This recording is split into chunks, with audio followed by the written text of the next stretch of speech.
সমস্যাটা কি? What is year problem? হ্যাঁ, কি সমস্যা তোমার? অবিলম্বে সমাজের প্রতিটি স্তর থেকে আওয়ামী প্রেতাত্মাদের অপসারণ করতে না পারলে সংস্কার ও সুষ্ঠু নির্বাচনের সব প্রচেষ্টা ব্যর্থ হবে বলে দাবি করেছেন বিএনপি মহাসচিব মির্জা ফখরুল ইসলাম আলমগীর। নির্বাচন সম্পর্কিত বিষয় আলোচনা করেছি। সুষ্ঠু নির্বাচনের জন্য যতক্ষণ দরকার ততক্ষণ সময় দেওয়া হবে। বিএনপি 111-এর মতো -2 ফর্মুলা দেখতে চায় না বলে জানিয়েছেন মির্জা ফখরুল ইসলাম আলমগীর। যে কোনো সময় দেশে আসতে পারেন তারেক রহমান। নতুন করে -2 ফর্মুলা, মৌলবাদের উত্থান ও সন্ত্রাস দেখতে চায় না বিএনপি। আলোচনায় বরাবরই তারেক রহমান, তবে আজকের আলোচনাটা একটা ভিন্ন রকম আলোচনা।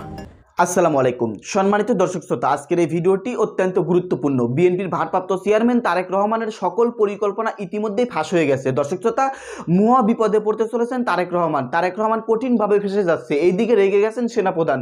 দর্শক শ্রোতা, অপরদিকে বিএনপির মহাসচিব মির্জা ফখরুল ইসলাম আলমগীর হঠাৎ করে রেগে গিয়েছেন এবং শেখ হাসিনাকে দেশে আনতে চলেছেন। দর্শক শ্রোতা, ডক্টর ইউনূসের সঙ্গে বৈঠকে কি নিয়ে আলোচনা হলো বিএনপির সঙ্গে, আজকের এই ভিডিওতে চাঞ্চল্যকর তথ্য রয়েছে, গোপন কিছু রহস্য রয়েছে। দর্শক শ্রোতা, আপনারা দেখলেই বুঝতে পারবেন।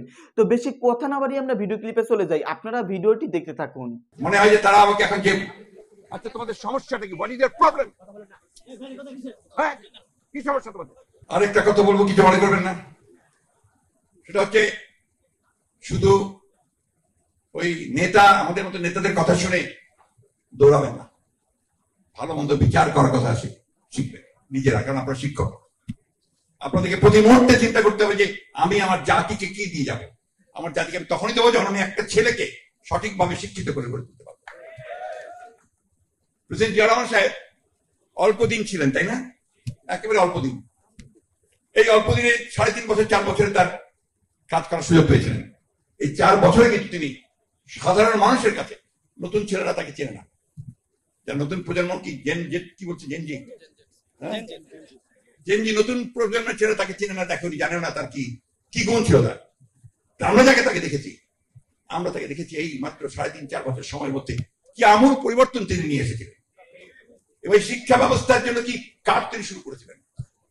একটা কথা আমার মনে আছে যে এসএসসি পরীক্ষায় 50 নম্বর দিয়েছিলেন।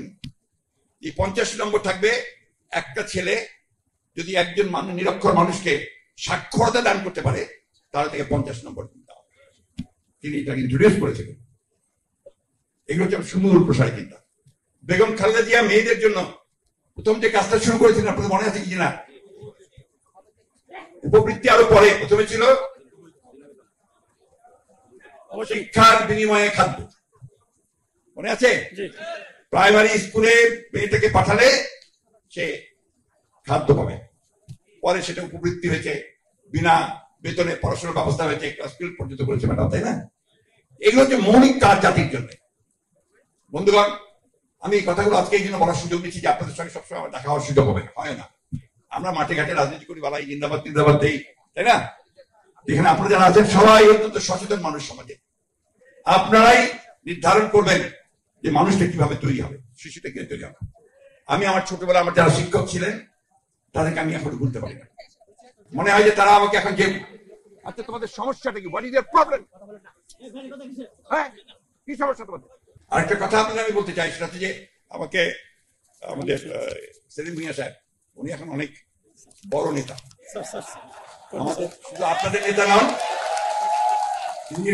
নেতা নন, তিনি এখন বিএনপির নেতা, তাই না?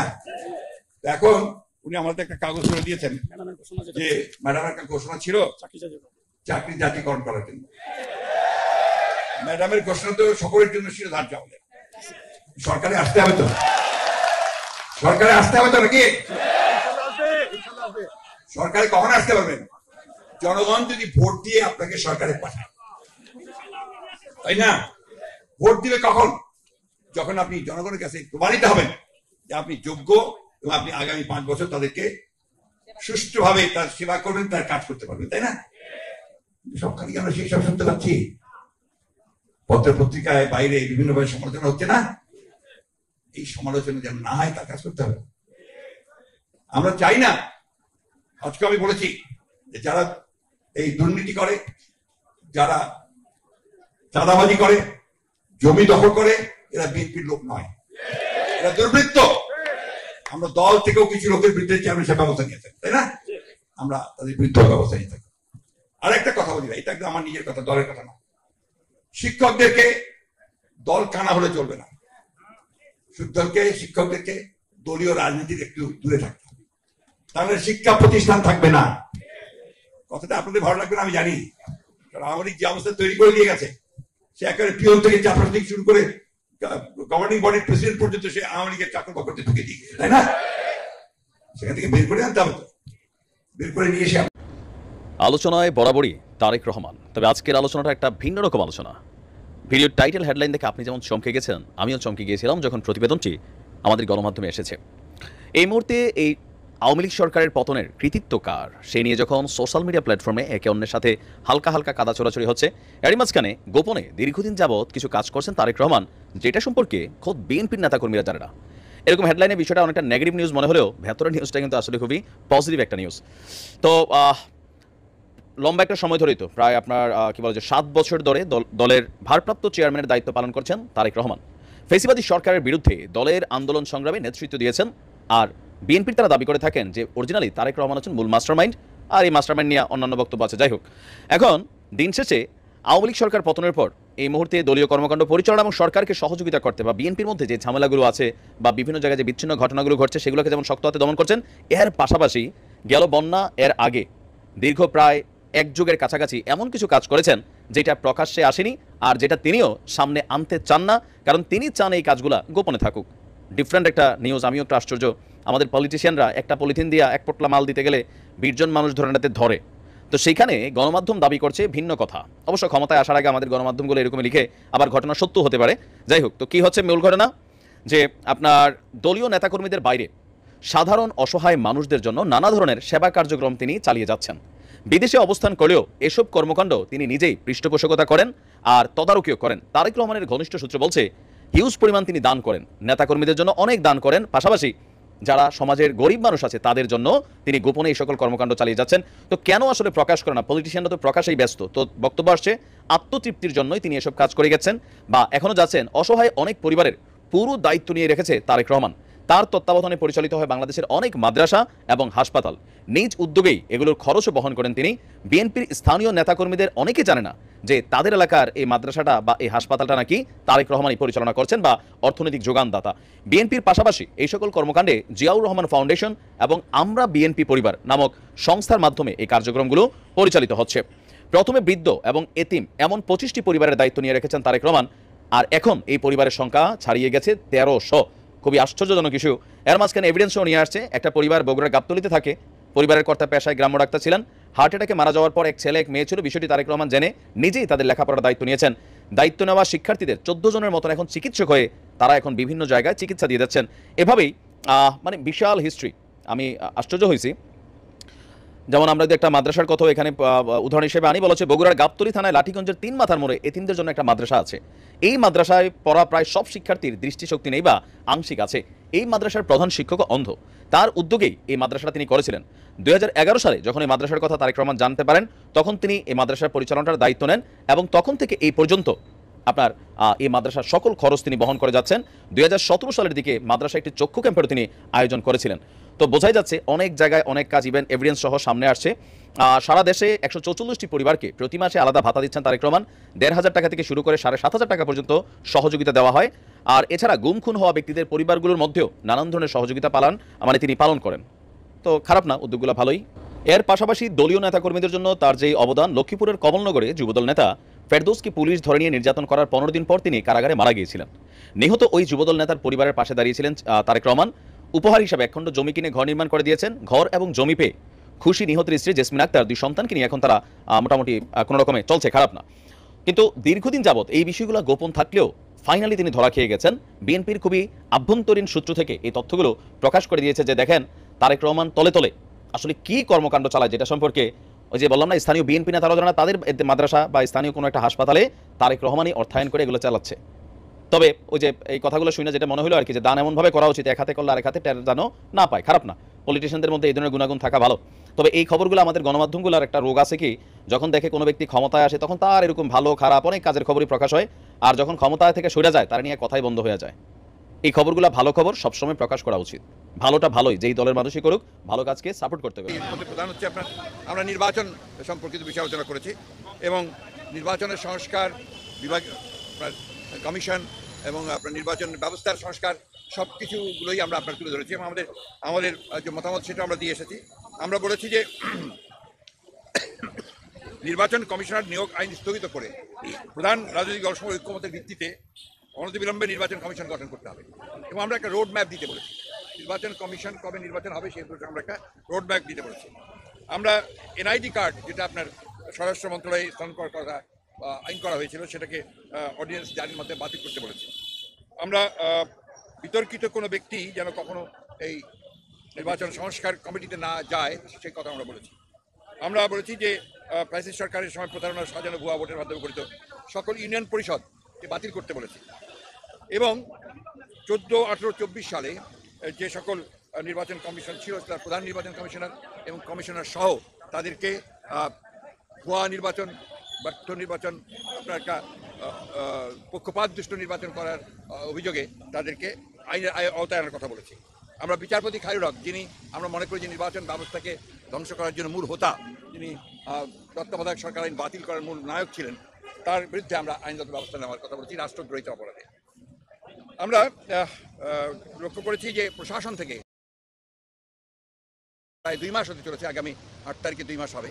এখন পর্যন্ত গত সরকারের আমলে অর্থাৎ ফ্যাসিস্ট সরকারের আমলে যারা তাদের দোষর হয়ে কাজ করেছে, তাদেরকে সহায়তা করেছে এই লুটপাট, অনাচার, অত্যাচার, মানুষের উপরে নির্যাতন, গুম খুনের ব্যাপারে, গণহত্যার ব্যাপারে, তাদের অনেকেই বেশিরভাগই এখনো পর্যন্ত বহাল তবিয়তে তার স্ব জায়গায় বহাল আছে। এদেরকে অবিলম্বে তাদেরকে সরিয়ে নিরপেক্ষ ব্যক্তিদেরকে এখানে আনার কথা আমরা বলেছি। আমরা বলেছি যে আপনার জেলা প্রশাসকের ব্যাপারে আপনারা লিখেছেন, পত্রপত্রিকাগুলিতে লেখালেখি হয়েছে, সেই 59 জন জেলা প্রশাসকের মধ্যে কী করে সেটা নিয়োগ করা হলো সেটা সম্পর্কে আমরা জানতে চেয়েছি।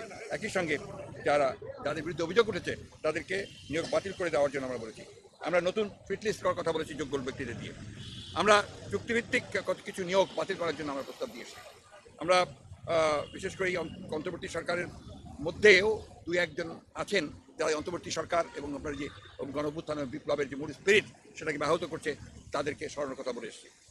আর আমরা যারা পদোন্নতি বঞ্চিত হয়েছে সরকারি কর্মকর্তা 15 বছর ধরে, তাদেরকে ভূতাপেক্ষ পদোন্নতি নিশ্চিত করার কথা আমরা বলে এসেছি।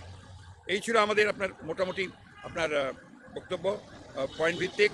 হ্যাঁ, এবং আপনার বিচার বিভাগের ব্যাপারে আমরা খুব পরিষ্কার করে যেটা বলেছি সেটা হচ্ছে যে এই বিচার বিভাগের হাইকোর্ট বিভাগ, যেটা এখন পর্যন্ত কোনো পরিবর্তন হয়নি এবং হাইকোর্ট বিভাগের বেশিরভাগ নিয়োগই ছিল কিন্তু আপনার দলীয় ভিত্তিতে এবং প্রায় 30 জন বিচারককে বহাল তবিয়তে তারা কাজ করছে এখনও। এদের ব্যাপারে ব্যবস্থা নেওয়ার জন্য, প্রয়োজনীয় আইনগত ব্যবস্থা নেওয়ার জন্য আমরা কথা বলেছি। এই কিছু দলকানা বিচারক যারা আছেন তাদেরকে অপসারণ করার কথা বলেছি। আর অতি দ্রুত আমরা পিপিজিপি নতুন নিয়োগ করার কথা বলেছি। আরেকটা আমরা লক্ষ্য করেছি যে যাদেরকে অভিযোগে গ্রেপ্তার করা হচ্ছে সুনির্দিষ্ট অভিযোগের ভিত্তিতে, হয়তোবা আপনার দুর্নীতি অথবা হত্যা, এইসব সুনির্দিষ্ট মামলায় যাদেরকে গ্রেপ্তার করা হচ্ছে তাদেরকে আমরা দেখতে পাচ্ছি যে আপনার জামিন দেওয়া হচ্ছে। এটা অত্যন্ত উদ্বেগজনক, বিষয়টা আমরা দেখার জন্য বলেছি। আমরা 2007 সাল থেকে 24 সাল পর্যন্ত 5ই আগস্ট পর্যন্ত আওয়ামী লীগের আমলে দায়েরকৃত সকল মিথ্যা মামলা, গায়েবী, ভুয়া, সাজানো, রাজনৈতিক উদ্দেশ্যে প্রণোদিত মামলাগুলোকে প্রত্যাহারের জন্য আমরা নীতিগত সিদ্ধান্ত ঘোষণা ও প্রত্যাহারের প্রয়োজনীয় ব্যবস্থা গ্রহণ করার কথা বলেছি। কিছু আমলা, কিছু আপনার পুলিশ কর্মকর্তা, কিছু শুনতে পাই কিছু আপনার বিভিন্ন মন্ত্রণালয়ের লোকজনেরা এবং আপনার মন্ত্রীরা তারা দেশ ছেড়ে পালিয়ে যাচ্ছে। কীভাবে পালাচ্ছে, কার সহযোগিতায় পালাচ্ছে, সেই বিষয়গুলো আমরা দেখার জন্য বলেছি। আরেকটা বিষয় আমরা জোর দিয়ে বলেছি যে আজকে পতিত ফ্যাসিবাদী প্রধান শেখ হাসিনা ভারতে আছে। ভারতের থেকে তাকে কেন্দ্র করে তার মাধ্যমে যে সমস্ত ক্যাম্পেইন চলছে, প্রচারণা চলছে, যে অপপ্রচার চলছে, সেই বিষয়গুলো হতে পারছে এই জন্য যে সে ভারতে আছে। এই বিষয়টাকে ভারতীয় সরকারের সঙ্গে আলোচনা করার জন্য এবং তাকে ওই অবস্থা থেকে সরিয়ে দেওয়ার জন্য আমরা সরকারকে অনুরোধ করেছি। তারা ভারত সরকারের সঙ্গে এটা নিয়ে কথা বলবে।